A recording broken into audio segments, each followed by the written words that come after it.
जी अस्सलाम वालेकुम स्टूडेंट्स। हम कर रहे हैं जी सब्जेक्टिव टाइप, जो कि पार्ट वन हमारे पास मौजूद है, जिसमें क्वेश्चन नंबर 2 दिया हुआ है, write short answers to any 6 questions.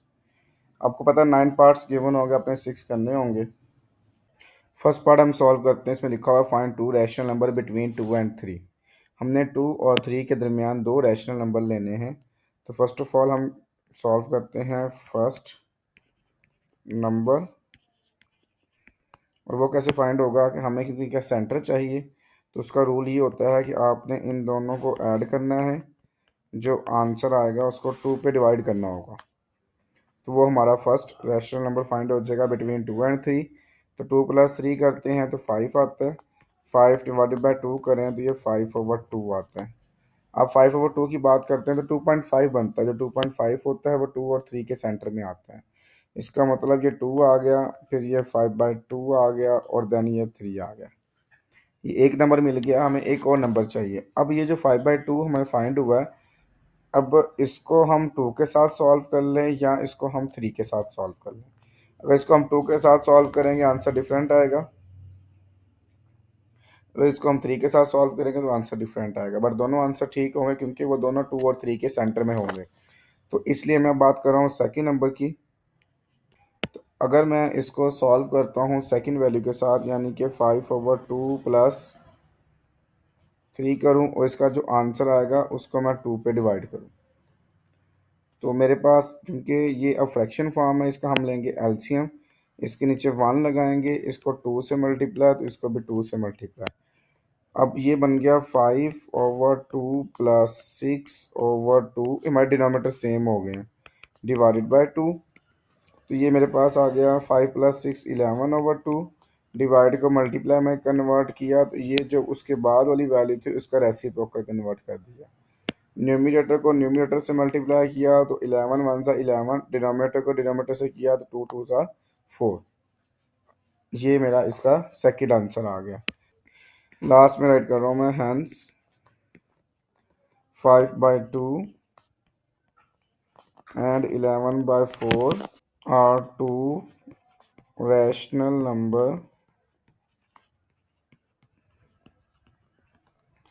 between 2 and 3। और इसके साथ आपका फर्स्ट पार्ट भी कंप्लीट हो गया। सेकंड पार्ट हमारे पास दिया हुआ, हमने सिंप्लीफाई करना है। इसमें फर्स्ट ऑफ ऑल देखें तो आप जो 3 की पावर -2 सेपरेट और 4 की पावर -2 सेपरेट कर दिया आपने। फिर इसी तरह से ये 4 की पावर 3 सेपरेट और 9 की पावर 3 सेपरेट, और ये 16/27 वैसे का वैसे। यहाँ पे देखें तो ये पावर दोनों नेगेटिव है।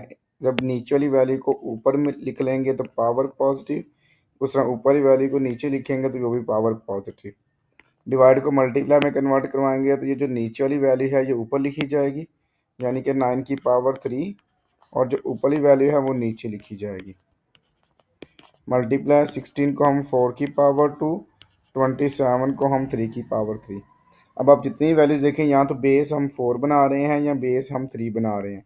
ये 4 की पावर 2/3 की पावर 2, और 9 को हम 3 की पावर 2 लिख सकते हैं, बाहर पावर 3 है। और ये 4 की पावर 3 मल्टीप्लाई 4 की पावर 2/3 की पावर 3। नेक्स्ट आ गया 4 की पावर 2 मल्टीप्लाई, ये 2 और 3, 2 3 सा 6, मल्टीप्लाई 4 की पावर 2 ओवर, इन सब का डिनोमीटर कंबाइन कर लेते हैं, सिंगल फ्रैक्शन में ले आते हैं। 3 की पावर 2 मल्टीप्लाई 4 की पावर 3 मल्टीप्लाई 3 की पावर 3।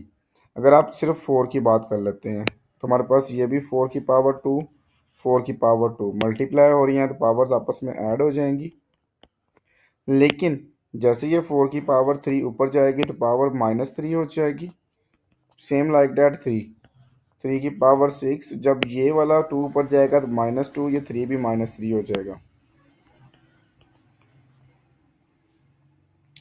आगे देखें तो 4 की पावर 1 मल्टीप्लाई 3 की पावर 1 आ जाएगा, तो ये आ जाएगा 4 मल्टीप्लाई 3, जो कि 12 आ जाएगा, और ये हमारा इसका आंसर आ गया। पार्ट नंबर 3 दिया, find the value of x in, given है log of x to the base 10 is equal to -3। Log form में दिया हुआ है, इसको हम एक्सपोनेंशियल फॉर्म में कन्वर्ट करेंगे।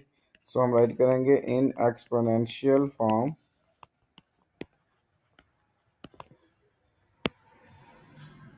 एक्सपोनेंशियल फॉर्म क्या होती है, हमारे पास फर्स्ट ऑफ ऑल बेस आती है, तो ये बेस आ गई, और ये जो नंबर और इज इक्वल टू वैल्यू होती है, इनकी जगह चेंज करनी होती है हमने। और यहाँ देखें 10 की पावर नेगेटिव है, जब वो 10 की पावर नीचे राइट करेंगे तो पॉजिटिव हो जाएगी, और 10 की पावर जो 3 होती है वो 1000 होती है, और ये मेरे पास इसका आंसर आ गया। पार्ट नंबर 4 दिया हुआ है, हमारे पास एक नंबर है 0.1234 और 49। कहते हैं इसकी अपनी करेक्टरिस्टिक लिखनी है। करेक्टरिस्टिक का मतलब ये होता है, अब इसको पॉइंट्स को मूव करना होता है, और वो पॉइंट जो है वो 4 के बाद आना चाहिए था। तो पॉइंट 4 के बाद आना चाहिए। अगर आप मैं दूसरे फाज में समझाना चाहूँ आपको, तो इसके अगर हम स्टैंडर्ड फॉर्म साइंटिफिक नोटेशन बनाएं, तो 4.9 मल्टीप्लाई 10 की पावर -5 बनती है ना, क्योंकि पॉइंट जो है वो हमारे पास यहाँ होने के बजाय 4 के बाद होना चाहिए था, तो इन दोनों के सेंटर में 5 डिजिट बनते हैं। अच्छा, एक इसका याद करने का तरीका ये भी होता है कि पावर नेगेटिव आनी है, पॉजिटिव आनी है। गिवन क्वेश्चन हमारे पास ये जैसे ज़ीरो दिया हुआ है, ठीक है, उसके बाद अगर ऐसा क्वेश्चन में ज़ीरो गिवन है, छोटा समझ लें, 0 पॉइंट समथिंग 0 पॉइंट समथिंग कोई भी नंबर आता है ना, तो वो जो नंबर होगा उसमें हमेशा पावर नेगेटिव बनती है, यानी कि करेक्टरिस्टिक नेगेटिव होती है उसके अंदर। तो यहाँ हमारे पास करेक्टरिस्टिक बन गई, वो आ गई -5। पार्ट नंबर 5 हमारे पास दिया हुआ है, write down the power set of a set. एक सेट गिवन है जिसमें हमारे पास एलिमेंट है, फर्स्ट प्लस है, फिर माइनस है, फिर मल्टीप्लाई है, और फिर डिवाइड है। आपने इसके बनाने हैं पावर सेट। पावर सेट क्या होता है, वो सबसेट होते हैं। सबसेट का एक फार्मूला होता है 2 रेज़ की पावर n। ये चीज़ हमें बताती है किसी भी सेट के सबसेट कितने बनते हैं। n का मतलब होता है नंबर ऑफ एलिमेंट्स, यहाँ नंबर ऑफ एलिमेंट्स 4 हैं, तो 2 रेज़ की पावर 4 जो कि मेरे पास आता है 16। इसका मतलब इसके 16 सबसेट बनेंगे। सबसेट बनाने का रूल क्या होता है, फर्स्ट हमेशा एम्प्टी आता है, फिर आते हैं सिंगल टन। सिंगल टन से मुराद है प्लस का एक, फिर माइनस, फिर मल्टीप्लाई, डिवाइड। ये सिंगल सिंगल लिख लिया हमने। फिर हमने राइट करना है डबल, तो पहले हम प्लस को फिक्स कर लेते हैं, प्लस के साथ माइनस, डबल हो गया। फिर प्लस के साथ मल्टीप्लाई, ये भी डबल हो गया। प्लस के साथ डिवाइड, ये भी डबल हो गया। अब आपने प्लस नहीं यूज़ करना। अच्छा, तो अब हमने माइनस को फिक्स कर लेना है, और उससे पीछे से प्लस है वो दोबारा यूज़ नहीं करना हमने। डबल वैल्यूज़ की बात कर रहा हूँ। माइनस के साथ मल्टीप्लाई, फिर माइनस के साथ डिवाइड। अब हमने मल्टीप्लाई को फिक्स करना है, मल्टीप्लाई के साथ डिवाइड। ओके, ये डबल वैल्यूज़ कंप्लीट होगी सारी। अब हमने दो वैल्यूज़ फिक्स करनी है, क्योंकि अब हमने वैल्यूज़ बनानी है 3 3 का पेयर। प्लस माइनस के साथ मल्टीप्लाई, प्लस माइनस के साथ डिवाइड। अब इसमें देखें प्लस, मल्टीप्लाई और डिवाइड, प्लस, मल्टीप्लाई और डिवाइड। इसके साथ फिर माइनस, मल्टीप्लाई और डिवाइड, ये हमने यूज़ नहीं किया पहले। अब काउंट करें तो मेरे पास बन गया ये 1 2 3 4, 1 2 3 4 5 6 7 8 9 10 11 12 13 14 15, मतलब ट्रिपल कंप्लीट हो गए। लास्ट पे हम लिखेंगे 4 वैल्यूज़। ये 16 पूरे हो गए सबसेट, और इन सब को अगर मैं करली ब्रैकेट में लिख दूंगा तो that is called power set. तो इसके साथ आपका पांचवा पार्ट भी कंप्लीट हो गया। पार्ट नंबर 6 है, डेफिनेशन करनी है डिफरेंस ऑफ टू सेट्स। हम हेडिंग बनाते हैं difference of two sets. Let करते हैं हमारे पास A and B are two sets, then A negative B, यानी A difference B is a set consisting of all values of set A which do not belongs to set B। इसके अगर हम example की बात करते हैं तो देखिए, अगर एक सेट ए है 1 2 और 3, एक सेट बी है 1 और 2, जब इसको माइनस करेंगे तो ए माइनस बी से मुराद ए का वो एलिमेंट जो बी में ना हो, लेकिन इसमें 1 है, 2 भी है, 3 ऐसा एलिमेंट है जो बी में नहीं है। क्योंकि जो डेफिनेशन से कहती थी कि आपने ए माइनस बी फाइंड करना है तो ए के वो एलिमेंट जो बी में ना हो। अगर आप बी माइनस ए करेंगे तो बी के वो एलिमेंट जो ए में ना हो। ठीक होगी बात। तो ये डेफिनेशन थी हमारे, और इसी के साथ आपका ये पार्ट भी कंप्लीट हो गया। पार्ट नंबर 7 है, फैक्टराइज करना है आपने। हम क्वेश्चन राइट करते हैं। क्वेश्चन हमारे पास है x square plus x minus 12। ये 3 टर्म्स हैं। 3 टर्म्स जो होती हैं उसकी मिड टर्म ब्रेक की जाती है। मिड टर्म ब्रेक क्या होती है हमारे पास, हम फर्स्ट वैल्यू को लास्ट वैल्यू से करवाते हैं मल्टीप्लाई। तो विद साइन तो ये आ गया -12x²। अब इस 12 के हमने बनाने होते हैं 2 फैक्टर्स, और वो इस तरह बनाने होते हैं कि एडिशन या सब्ट्रैक्शन करने के बाद यहाँ पर जो वैल्यू है सेंटर वाली वैल्यू, जैसे यहाँ पे 1 है तो ये 1 बनना चाहिए। एग्जाम्पल के तौर पर अगर मैं इसको 12 को 1 पे डिवाइड करता हूँ तो 12 ही आता है, और इन दोनों को माइनस करने से, यानी कि 12 माइनस 1 करने से तो 11 बनता है। हमें 1 चाहिए। अब ये माइनस मैंने क्यों किया, माइनस इसलिए किया कि देखो जब ये मल्टीप्लाई करने के साथ ये माइनस का साइन आता है ना, तो फिर माइनस करते हैं। अगर प्लस आता है तो फिर प्लस करते हैं। जब 12 को 2 पे डिवाइड किया तो 6 फैक्ट आता है, और जब 6 माइनस 2 करते हैं तो 4 बनता है। इसी तरीके से फिर जब इसको हम 3 पे करते हैं तो 3 4 ज़ा 12, तो 4 माइनस 3 करते हैं तो ये 1 आता है, और वही प्लस का 1 आता है। तो इसका मतलब हमारे पास जो फैक्टर्स बन गए वो बन गया एक्स का स्क्वायर प्लस का 4x माइनस का 3x और माइनस का 12। ये होगी mid term break. First 2 values में से कॉमन लेना है और लास्ट 2 वैल्यूज में से कॉमन लेना है। जब फर्स्ट 2 में से कॉमन देखें तो x कॉमन है, ब्रैकेट में आ जाएगा x+4। इसमें देखें तो -3 कॉमन है, ब्रैकेट में आ जाएगा x+4। जब ये आपकी ब्रैकेट सेम हो ना तो इसका मतलब आपका सोल्यूशन बिल्कुल ठीक है। अब इस ब्रैकेट को कॉमन ले लें तो पीछे जो वैल्यू बचेगी वो बचेगी x-3, क्योंकि जब ब्रैकेट कॉमन चलेगी तो यहाँ से x बच जाएगा और यहाँ से -3 बच जाएगा। और इसी के साथ आपका ये पार्ट भी कंप्लीट हो गया। पार्ट नंबर 8 है, फैक्टराइज करना है हमने। ये बन गया 5a³ और ये 1 का क्यूब। ये मेरे पास बन गया फार्मूला। फार्मूला होता है a³ - b³ is equal to a - b into a² positive ab positive b²। अगर आप a की वैल्यू देखें तो 5a है, b की वैल्यू 1 है। मैं यहाँ साइड पे लिख भी देता हूँ आपको।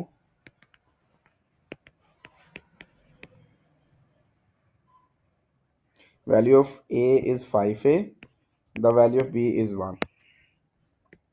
इस फार्मूले की जो राइट साइड है ये वाली, इसमें हम सारी वैल्यू पुट करेंगे। जहाँ जहाँ a होगा वहाँ वहाँ 5a, जहाँ जहाँ b होगा वहाँ पे 1 पुट कर देंगे। तो ये आपके पास आ जाएगा 5a - 1 इंटू 5a² इंटू 1²। तो ये आ गया 5a - 1 25a² plus 5a plus 1। ठीक हो कि बात, क्योंकि वो 5 का स्क्वायर भी था साथ a का भी स्क्वायर था। और इसी के साथ आपका ये पार्ट भी कंप्लीट हो गया। पार्ट नंबर 9 दिया हुआ, कहता है 12x plus 30 is equal to -6 है। इसको आपने सॉल्व करना है। ये 12x same as it is, plus का जो 30 है राइट साइड पे जाएगा तो ये माइनस का 30 हो जाएगा। 12x जो होगा वो -36 के इक्वल आ जाएगा, और x is equal to -36 divide by 12, क्योंकि 12 मल्टीप्लाई हो रहा है राइट साइड पे करेंगे तो डिवाइड हो जाएगा, और x इज इक्वल टू -3। ये x की वैल्यू आ गई। जब आपने सॉल्व करना होता है तो इसका मतलब आपने लास्ट पे इसका सोल्यूशन सेट लिखना होता है। अब नेक्स्ट कंडीशन ये है कि आपने इस नंबर को, या जो आंसर आया है इसको नंबर लाइन पे रिप्रेजेंट भी करना है।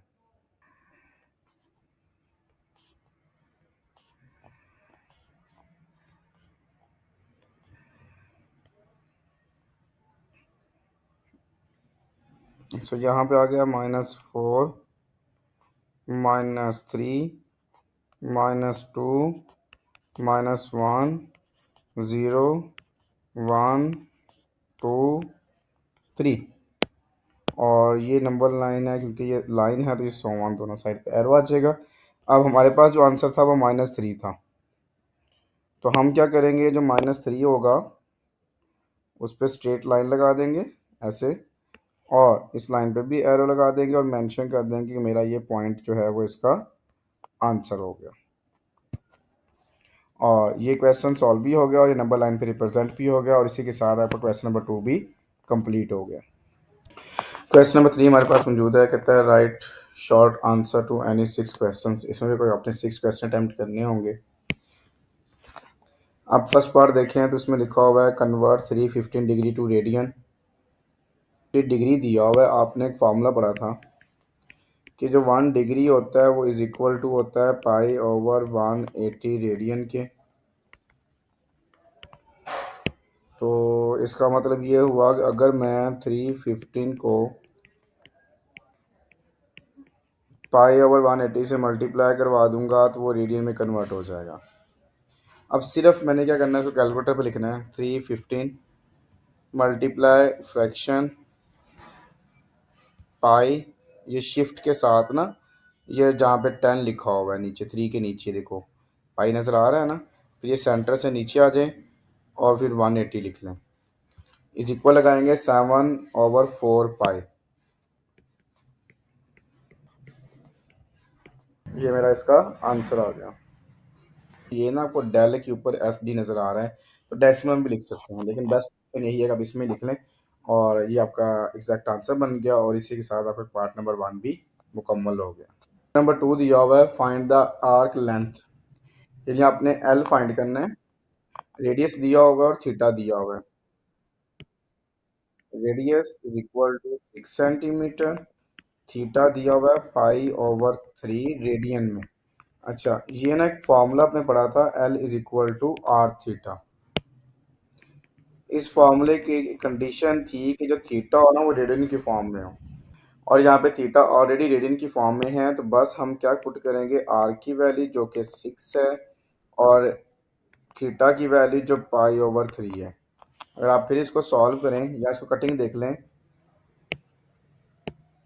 3 1 ज़ा 3 और 3 2 ज़ा 6, 2 पाई आ जाएगा हमारे पास। एल इज इक्वल टू 2 पाई, और क्योंकि लेंथ और रेडियस का यूनिट सेम होता है तो सेंटीमीटर। ठीक है, बस पार्ट नंबर 3 दिया हुआ है, हमने इवेल्युएट करना है इसको, जिसमें मेरे पास गिवन है 2 cos π/6 sin π/6। अच्छा, हमें पता है कि जो पाई होता है ना वो 180 डिग्री के इक्वल होता है। मैं पाई की जगह पे 180 पुट कर रहा हूँ।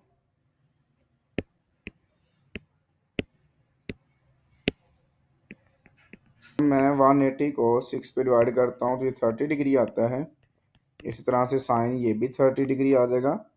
अब मैं कैलकुलेटर यूज़ करूँगा, cos 30 निकालते हैं तो मेरा आंसर आता है √3/2, और अगर साइन 30 निकालें तो ये 1/2 आता है। अगर आप ये चीज़ नोट करें, ये 2 से 2 क्या हो गया हमारे पास, कैंसिल, जो बाकी बच गया वो बच गया √3/2। ये मेरा इसका आंसर आ गया। पार्ट नंबर 3 भी कंप्लीट हो गया आपका। नंबर 4 दिया हमारे पास, find the distance between the points L and M. हमारे पास क्वेश्चन में 2 पॉइंट हैं, एक एल पॉइंट है और एक एम पॉइंट है। हमने फाइंड करना है डिस्टेंस, और डिस्टेंस का फॉर्मूला होता है x2 माइनस x1 का square plus y2 minus y1 का स्क्वायर स्क्वायर रूट। अब यहाँ पर देखें तो x1 0 है, y1 3 है, x2 -2 है, y2 -4 है। तो distance between l and m values put करते हैं। x2 माइनस x1 की वैल्यू पुट कर दी, यानी -2 -0, फिर -4 और -3 का स्क्वायर, -4 -3 का स्क्वायर, देन इसका स्क्वायर रूट। -2 का स्क्वायर माइनस 7 का स्क्वायर प्लस का 4 प्लस का 49, यह आ गया स्क्वायर रूट 53। अगर आप स्क्वायर रूट 53 कैलकुलेटर पे राइट करते हैं तो उसको सॉल्व नहीं होता, तो इसका मतलब यही हमारा इसका आंसर। अगर मज़ीद चाहेंगे तो आप डेसिमल में लिख सकते हैं, बट उसकी हमें ज़रूरत नहीं है। पार्ट भी कंप्लीट हो गया। पार्ट नंबर 5 दिया हुआ है, कहते हैं आपने स्लोप निकालनी है बिटवीन 2 पॉइंट्स। तो मेरे पास जो इसमें पॉइंट है, फर्स्ट पॉइंट है 3 कॉमा -2, सेकेंड पॉइंट है 2 कॉमा 7। वही आप देखें, x1 की वैल्यू 3 है, x2 की वैल्यू 2 है और y2 की वैल्यू 7 है। अगर आप स्लोप का फॉर्मूला राइट करें, slope is equal to m से रिप्रेजेंट करते हैं, वो फार्मूला होता है y2 minus y1 over x2 minus x1। तो ये यहाँ से slope is equal to m is equal to y2 की वैल्यू 7 माइनस इंटू y1 की वैल्यू -2 ओवर x2 की वैल्यू 2 माइनस x1 की वैल्यू 3। तो ये 7 प्लस 2 ओवर -1, 9 ओवर -1। तो इसका मतलब जो मेरा स्लोप बिटवीन 2 पॉइंट्स जो कि m से रिप्रेजेंट कर रहा हूँ, -9 आ गया। और इसी के साथ आपका ये पार्ट भी कंप्लीट हो गया। पार्ट नंबर 6 है, हमने एक इक्वेशन बनानी है, एक ऐसी लाइन जो हॉरिजॉन्टल हो और एक इस पॉइंट में से पास हो। ठीक होगी बात। अब मैं ना आपको एक थोड़ा सा बेसिक कॉन्सेप्ट रिकॉल करवाता हूँ।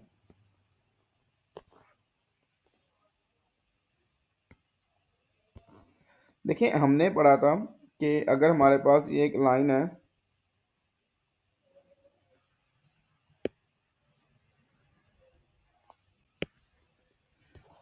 देखिए अब ये जो मैंने लाइन ड्रॉ की है, ये एंगल बना रही है, एक्स एक्सिस के साथ एंगल बना रही है, जिसको हम अल्फा का नाम दे देते हैं। ठीक होगी बात। एक और शेप बनाते हैं हम, और ये एक वर्टिकल लाइन ड्रॉ की मैंने, जो अल्फा जो है वो 90 दिया हुआ है। इसी तरह से अगर मैं इसी के ऊपर हॉरिजॉन्टल लाइन ड्रॉ करूं लाइक दैट दिस, तो ये तो एक्स एक्सिस के साथ कोई एंगल ही नहीं बनाती। ठीक हो की बात। जब एक्स एक्सिस के साथ कोई एंगल ही नहीं बनता, तो इसका मतलब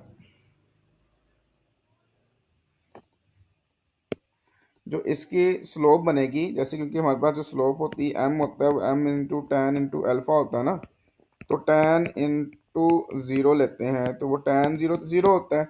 इसका मतलब हॉरिजॉन्टल लाइन की जो स्लोप होती है वो ज़ीरो होती है। ये बात समझनी थी आपने। m is equal to zero and x1 जो है वो 7 है, y1 जो है वो -9 है। अब मैं एक फार्मूला लिख रहा हूँ, y minus y1 is equal to m into X minus x1। इसे कहते हैं स्लो पॉइंट फार्मूला, यानी एक पॉइंट दिया हो तब। तो यहाँ से हम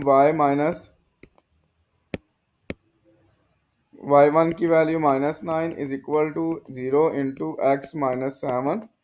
तो ये तो आ गया y plus 9 is equal to ये 0 आ गया। तो ये देखिए हॉरिजॉन्टल लाइन की हमारे पास इसके आंसर आ गया। और ये जो चीज़ें मैं रेस कर रहा हूँ, ये बेसिकली सिर्फ आपको गाइड करने के लिए था, समझाने के लिए था।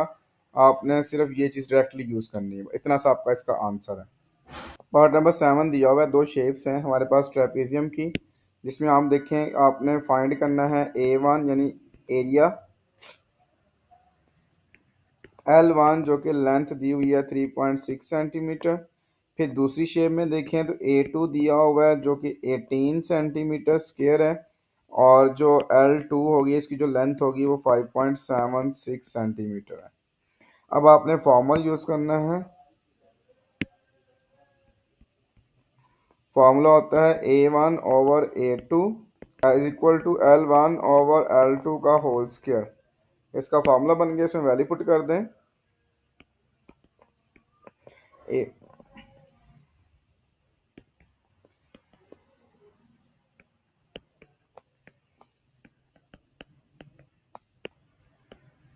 ये मैंने फार्मूले के अंदर सारी वैल्यूज़ पुट कर दी, और जो ब्रैकेट के अंदर वैल्यूज़ हैं जैसे 3.6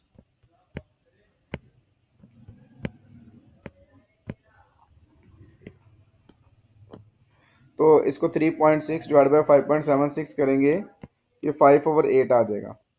अब आप देखें तो जो 5/8 है, यानी 5 का स्केयर लेंगे 25, 8 का स्केयर लेंगे 64। अगर 18 की बात की जाए तो राइट साइड पे जाके मल्टीप्लाई हो जाएगा, और मल्टीप्लाई बाय 18 कर लिया मैंने, तो इसको डेसिमल में लिखे हैं तो मेरे पास आंसर है 7.03, जो 7.03।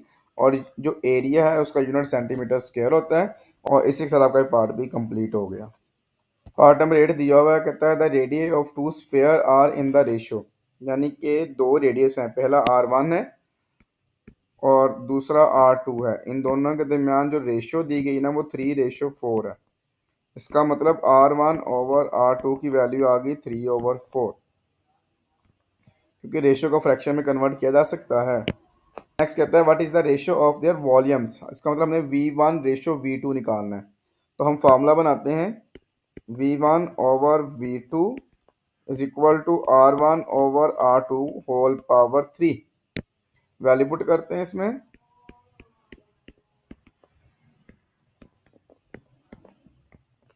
अच्छा जी, V1/V2 वैसे का वैसे, और R1/R2 की वैल्यू पुट की 3/4।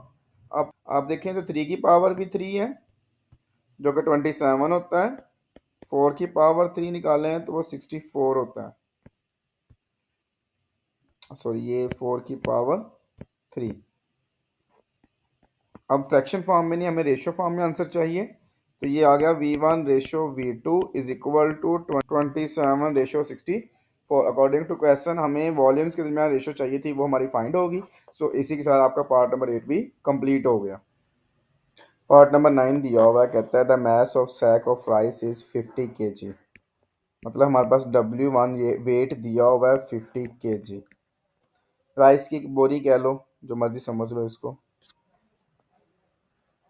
And height is 60 centimetre. मतलब H1 जो है वो 60 सेंटीमीटर है। Find the mass of similar sack of rice, यानी कि हमने वेट 2 निकालना है, जबकि H2 दिया हुआ है 90 सेंटीमीटर।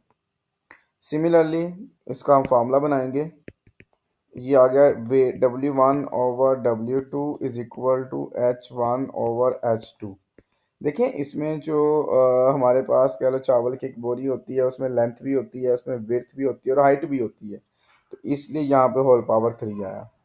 इसमें वैल्यू पुट कर दें, W1 की वैल्यू 50 है, W2 की वैल्यू हमें फाइंड करनी है, H1 की वैल्यू मेरे पास 60 है, H2 की वैल्यू 90 है और होल पावर 3 है। कैलकुलेशन देखें तो पहले हम 60 को 90 पे डिवाइड करते हैं तो 2/3 आता है। इसकी जगह पे 2/3 आ गया। अब 2/3 की पावर 3 निकालते हैं तो 2 की जो पावर 3 होती है वो 8 और 3 की पावर 3 27 है। तो क्रॉस मल्टीप्लाई का कॉन्सेप्ट यूज़ करते हैं।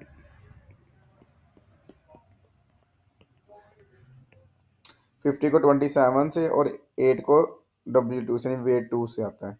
सो 50 मल्टीप्लाई बाय 27, 1350, ये मेरे पास आ गया 168.75, और ये वेट किस में है, केजी में है।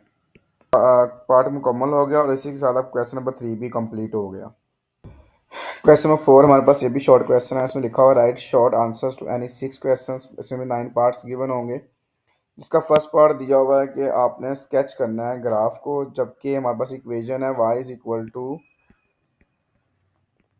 2x-1, क्योंकि ये लीनियर है, लीनियर इक्वेशन विद 2 वेरिएबल्स। तो इसका बेस्ट सोल्यूशन यही होता है कि इसमें ना हम x इंटरसेप्ट और y इंटरसेप्ट निकालेंगे, जो हमने चैप्टर 5 में भी डिस्कस किया था। ठीक होगी बात। तो यहाँ पे हम लिखते हैं to sketch the graph of linear function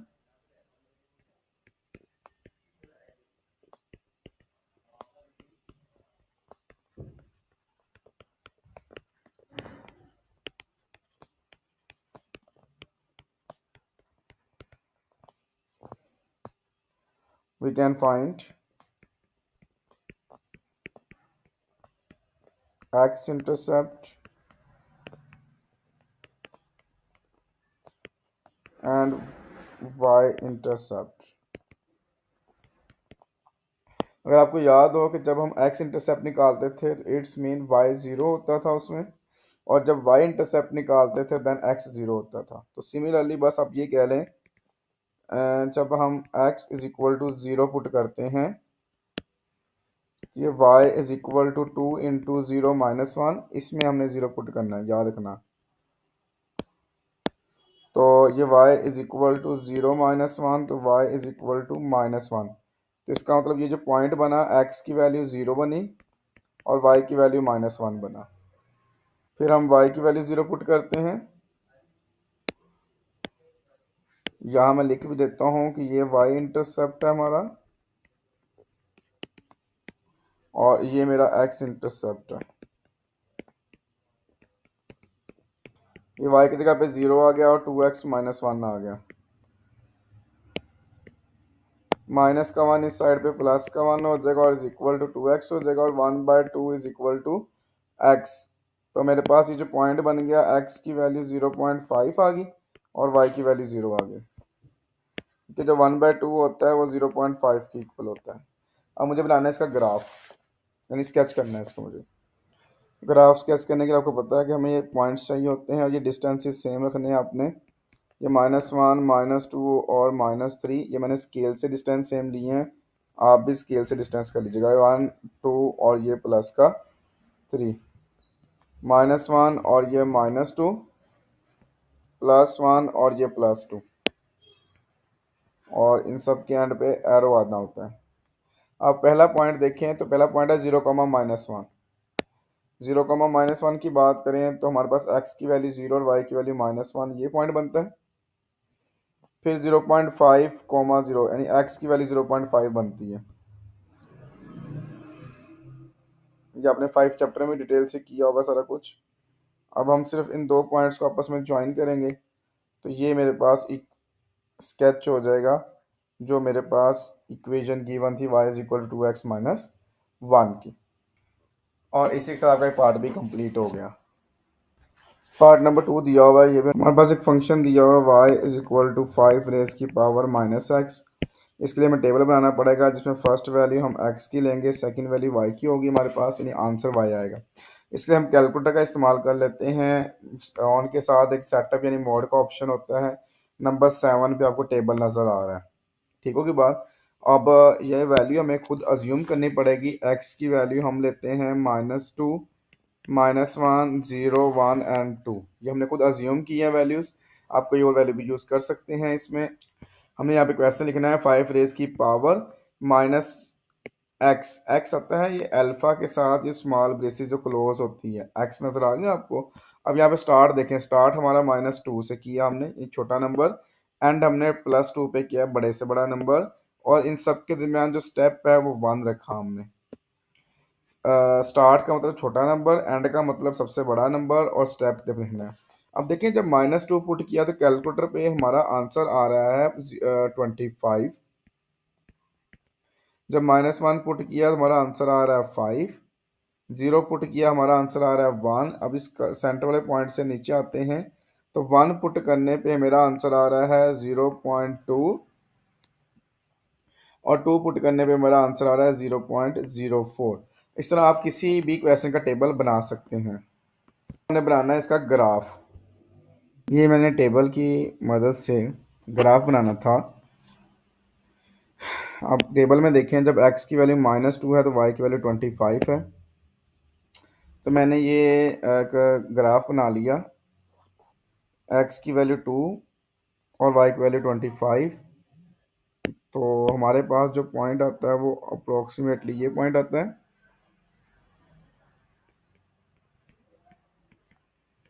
फिर आप देखें तो x की वैल्यू -1 और y की वैल्यू +5 है।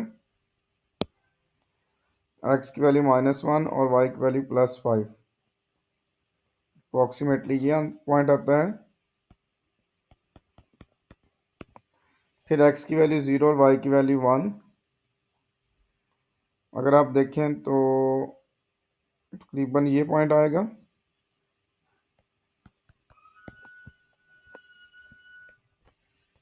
अच्छा, अगर एक्स की वैल्यू आप देखें 1 है तो वाई की वैल्यू 0.2, तकरीबन यहाँ पॉइंट बनेगा। अगर x की वैल्यू 2 लें, y की वैल्यू 0.04 लें, तो अप्रॉक्सीमेटली ये बिल्कुल क्लोज क्लोज बनेगा।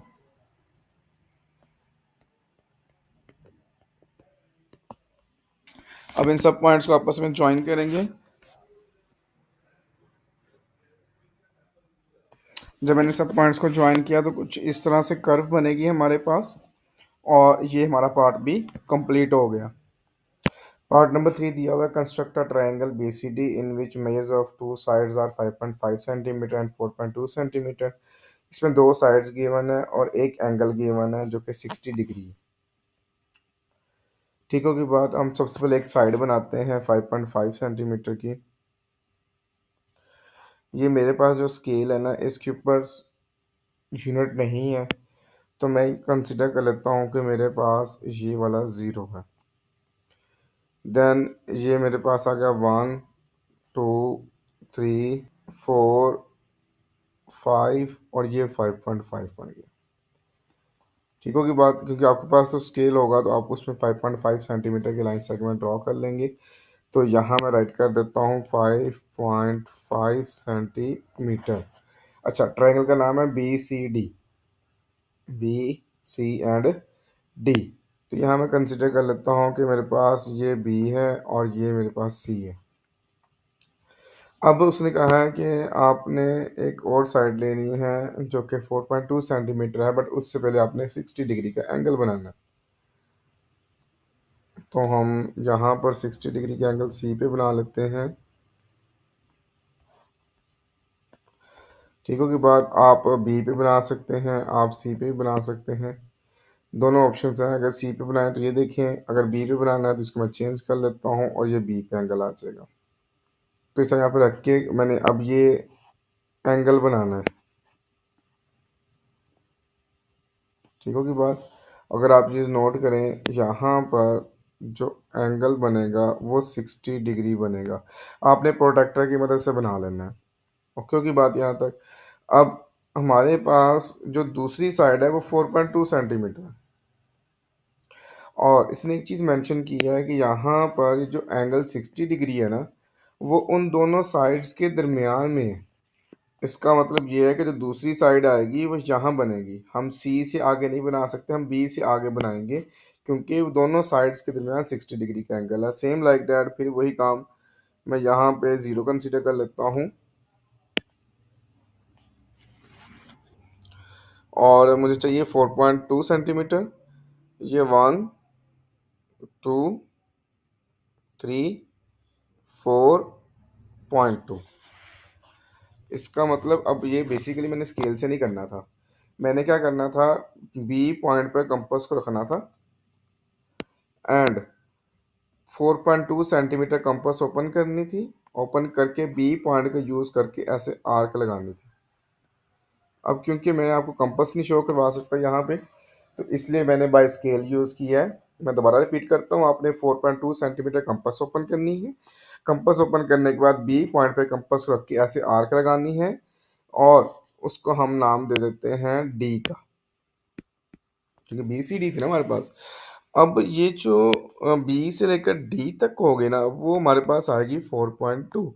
उसने कोई नेम स्पेसिफिक नहीं बताए थे कि ये किसको क्या नाम देना है, तो हमारी मर्जी है, जिसको जो मर्जी नाम दे दें। ठीक हो की बात। अच्छा, अब ये जो लाइन में ज्वाइन करने लगा हूँ, ये जो लाइन में ज्वाइन करने लगा हूँ बेटा, इसमें हमारे पास कोई लेंथ नहीं काउंट करनी, इसमें हमने कोई एंगल काउंट नहीं करना, सिंपल जस्ट हमने इसको ज्वाइन करना है। तो मैं इसको बिल्कुल ऐसे लाइक डैट ज्वाइन कर देता हूँ, तो आप देख लें ये मेरे पास एक ट्रायंगल बन गई। और क्योंकि ये एक्स्ट्रा है तो मुझे यहाँ पे मैं एरो लगा दूंगा। ठीक होगी बातें। अब जो जो काम हमने किया है वो हमने राइट करना है, जिसे हम स्टेप ऑफ कंस्ट्रक्शन का नाम देते हैं। ये शॉर्ट क्वेश्चन हो या लॉन्ग क्वेश्चन हो, ये चीज़ मस्ट होती है जिसमें आप कंस्ट्रक्ट करते हैं डायग्राम। देखिए, आपने, मैं सिंपल वर्ड्स में एक्सप्लेन करने लगा हूँ। सबसे पहली बात देखिएगा, आपने क्या की थी, एक लाइन सेगमेंट ड्रॉ की थी, ड्रॉ अ लाइन सेगमेंट,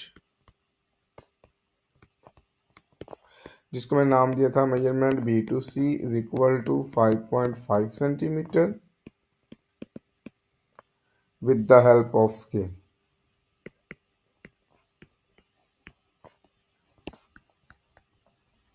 ठीक हो की बात। नंबर 2, हमने एंगल बनाया था,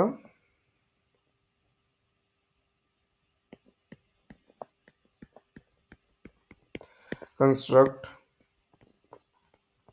N angle of 60 degree at a point B with the help of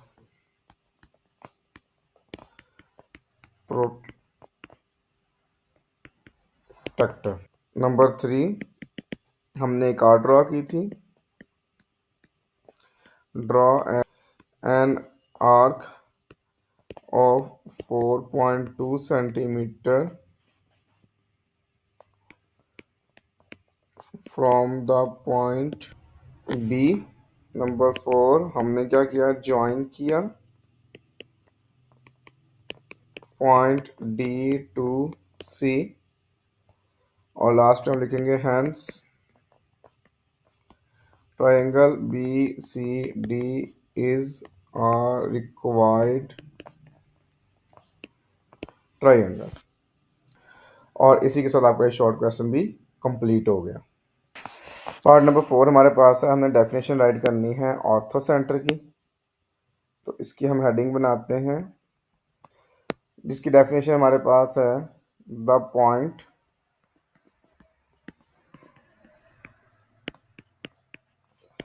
of concurrency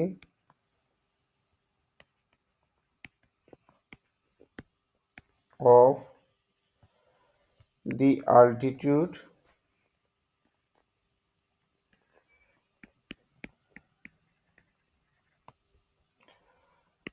of the triangle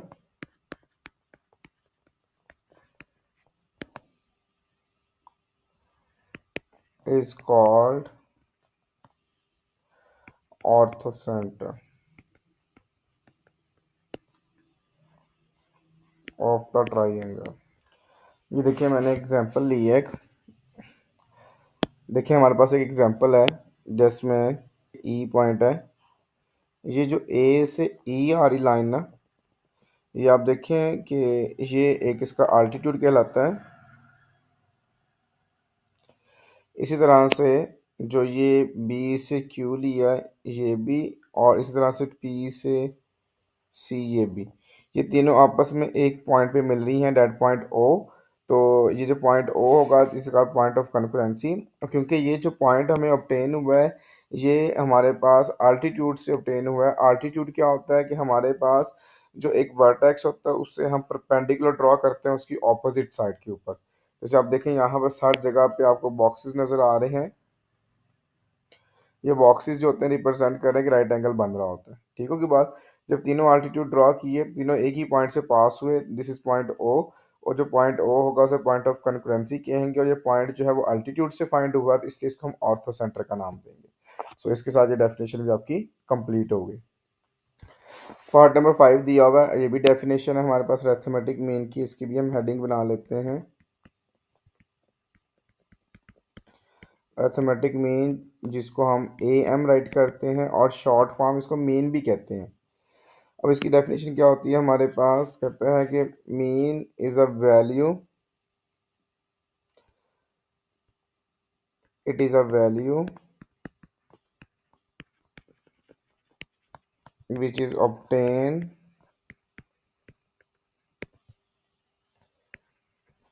bye dividing the sum of all the values by their number of values. आपको शायद इस तरह समझ ना आ रही है, मैं एक एग्जांपल देता हूँ आपको। हमारे पास ना कुछ इन्फॉर्मेशन है, जैसे मेरे पास 3 है, 5 है, 4 है, 2 है, 1 है, फिर 3 है। अब जब इसका मैं मीन निकालूंगा, जिसको मैं शॉर्ट फॉर्म में अरिथमेटिक मीन लिखता हूँ, इन सबको मैं ऐड करूँगा। इन सबको ऐड करने से क्या मुराद है, 3 + 5 + 4 + 2 + 1 + 3, ये सम ऑफ वैल्यूज आ गई। और जितनी वैल्यूज ऐड की हैं, नंबर ऑफ वैल्यूज, तो 3 + 5 8 + 4 12 +2 14 +1 15 15 और +3 18 डिवाइडेड बाय 6 करेंगे तो अरिथमेटिक मीन मेरे पास आ गया 3। तो इसका मतलब जितनी वैल्यूज आप ऐड करते हैं उस भी नंबर वैल्यूज पे डिवाइड करते हैं, दैट इज कॉल्ड मीन या अरिथमेटिक मीन कहते हैं। सो इसके साथ आपकी ये डेफिनेशन भी कंप्लीट हो गई। पार्ट नंबर 6 हमारे पास दिया हुआ है, जिसमें एक इंफॉर्मेशन दी हुई है। कहता है the marks in mathematics of Jamal in 8 monthly test. कहता है 8 मंथली टेस्ट हुए हैं, जिसमें एक टेस्ट में उसके 75 हैं, सेकंड में 76 हैं, तीसरे में 80 हैं, चौथे में भी 80 हैं, फिर 82 हैं, अगेन 82 हैं, अगेन 82 हैं और 85 हैं। फिर कहते हैं आपने मॉड फाइंड करना है आपने इसका। अब जो मॉड होता है वो कहते हैं मोस्ट फ्रीक्वेंट नंबर या ऑब्जर्वेशन। वो वैल्यू जो सबसे ज़्यादा दफ़ा आई है, वो कौन सी वैल्यू है हमारे पास, वो वैल्यू है जी 82। 82 3 टाइम, तो इसका मतलब इस क्वेश्चन का जो मॉड बना वो 82 बना। और इसी के साथ आपका ये पार्ट भी कंप्लीट हो गया। पार्ट नंबर 7 है, कहता है कि कुछ हाइट्स हमारे पास गिवन है जो कि इंचेस में है। 12 स्टूडेंट्स हैं, आपने इसका मीडियन हाइट फाइंड करनी है। लेकिन मीडियन निकालने का सबसे पहला रूल होता है, इसको अरेंज किया जाता है, अरेंज इन असेंडिंग ऑर्डर, जिसमें सबसे पहले सबसे छोटी वैल्यू है और वो मेरे पास है 52, नहीं सॉरी, इससे पहले 51 भी है। ये मैं कट इसलिए कर ये मैं कट इसलिए लगा रहा हूँ ताकि वो दोबारा ना लिखी जाए। 51 52 53, then 54 55 56 57 58, 9 नहीं है इसमें, सो फिर 60 61 62 और लास्ट में 63। अरेंज करना ज़रूरी है, ये मैंने बताया था, कट इसलिए कर रहा था ताकि हमारे लिए आसानी हो। अब क्योंकि यहाँ पे नंबर ऑफ ऑब्जर्वेशन जिसे हम n कहते हैं वो 12 है और वो इवन है,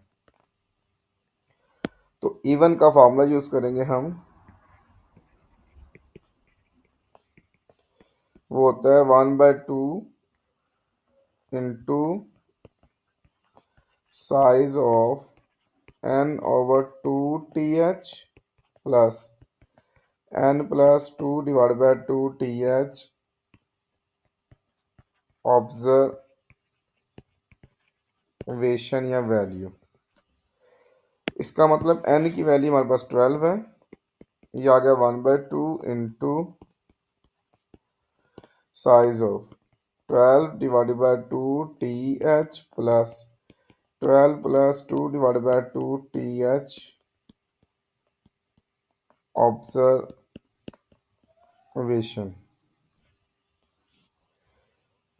नेक्स्ट फिर 1/2 इंटू 12 को 2 पे डिवाइड किया 6 आ गया, 12 + 2 14 डिवाइड बाय 2 किया तो 7 आ गया। ये मैंने एक स्टेप शॉर्ट कर दिया।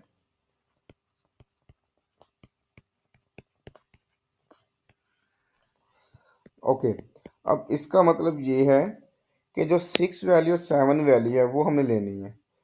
तो ये मेरे पास 6 वैल्यू 56 है और 7 पे है 57। तो ये आ गया 56 प्लस 57। साइज का मतलब था वैल्यूज पिक करना। तो इन दोनों को ऐड किया 113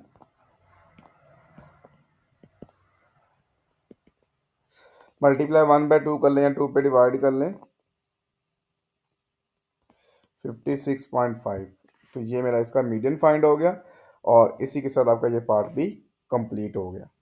पार्ट नंबर 8 दिया हुआ है, कहता है अब्दुल रहीम roles uh fair dice.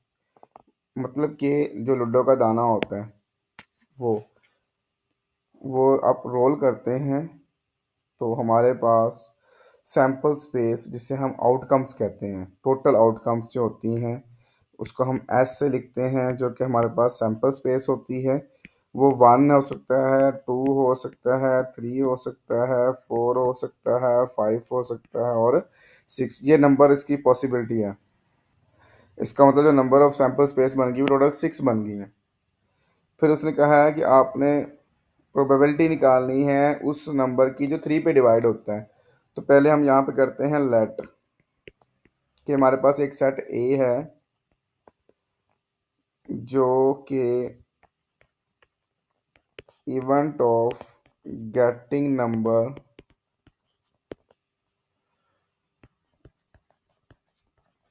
Divisible by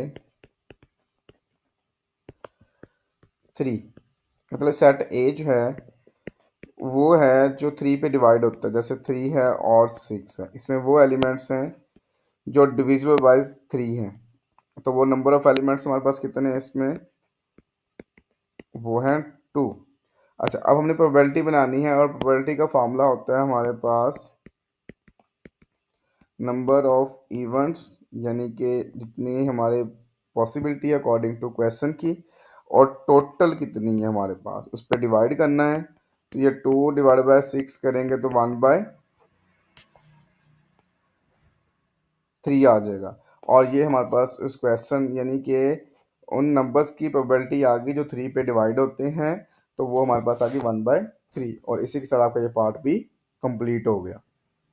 part number 9 है हमारे पास डिफाइन सैम्पल स्पेस।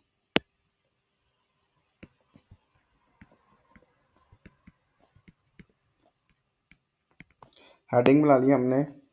ये सैम्पल स्पेस एक ऐसा सेट होता है, the set of all possible outcomes, possible outcomes of an experiment is called sample space। अभी जैसे मैंने आपको एग्जांपल बताई थी डाइस की,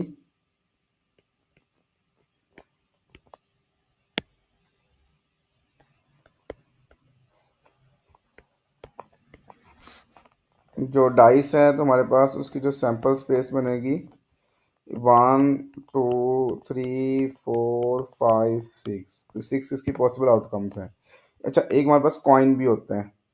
अगर कॉइन की बात की जाए तो कॉइन की बनेगी हमारे पास या तो हेड होता है या टेल होता है। ये दोनों इसकी एग्जांपल बन गई और इसी के साथ आपका ये पार्ट भी कंप्लीट हो गया और साथ ही क्वेश्चन नंबर 4 भी आपका कंप्लीट हो गया।